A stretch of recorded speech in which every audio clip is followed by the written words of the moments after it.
Dr. Faustus, a well-respected German scholar, grows dissatisfied with the limits of traditional forms of knowledge, logic, medicine, law, and religion, and decides that he wants to learn to practice magic.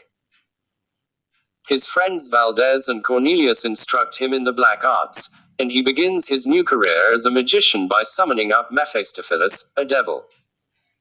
Despite Mephistopheles' warnings about the horrors of hell, Faustus tells the devil to return to his master, Lucifer, with an offer of Faustus' soul in exchange for 24 years of service from Mephistopheles.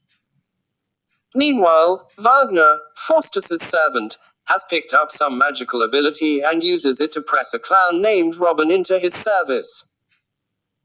Mephistopheles returns to Faustus with word that Lucifer has accepted Faustus' offer.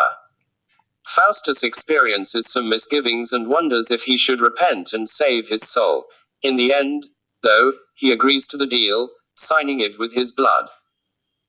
As soon as he does so, the words homo fuge, Latin for "O man, fly," appear branded on his arm. Faustus again has second thoughts, but Mephistopheles bestows rich gifts on him and gives him a book of spells to learn. Later, Mephistopheles answers all of his questions about the nature of the world, refusing to answer only when Faustus asks him who made the universe.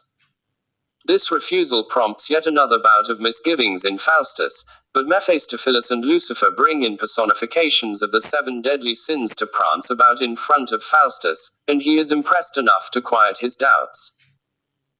Armed with his new powers and attended by Mephistopheles, Faustus begins to travel. He goes to the Pope's court in Rome, makes himself invisible, and plays a series of tricks.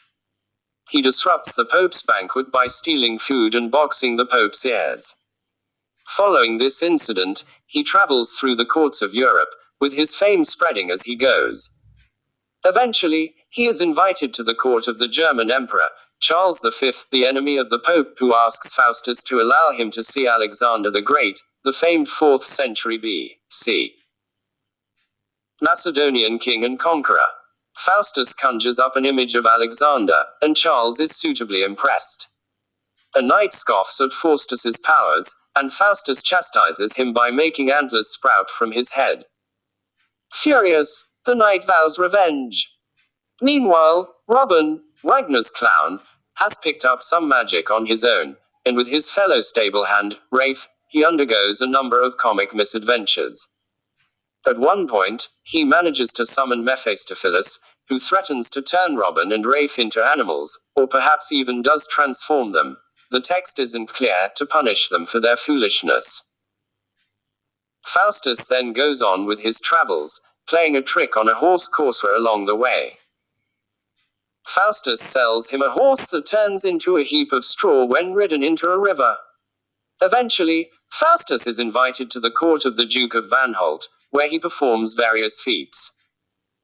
The horse courser shows up there, along with Robin, a man named Dick, Rafe in the A text, and various others who have fallen victim to Faustus' trickery. But Faustus casts spells on them and sends them on their way, to the amusement of the Duke and Duchess. As the 24 years of his deal with Lucifer come to a close, Faustus begins to dread his impending death. He has Mephistopheles call up Helen of Troy, the famous beauty from the ancient world, and uses her presence to impress a group of scholars. An old man urges Faustus to repent, but Faustus drives him away. Faustus summons Helen again and exclaims rapturously about her beauty. But time is growing short. Faustus tells the scholars about his pact, and they are horror-stricken and resolve to pray for him. On the final night before the expiration of the 24 years, Faustus is overcome by fear and remorse. He begs for mercy, but it is too late. At midnight, a host of devils appears and carries his soul off to hell. In the morning, the scholars find Faustus' limbs and decide to hold a funeral for him.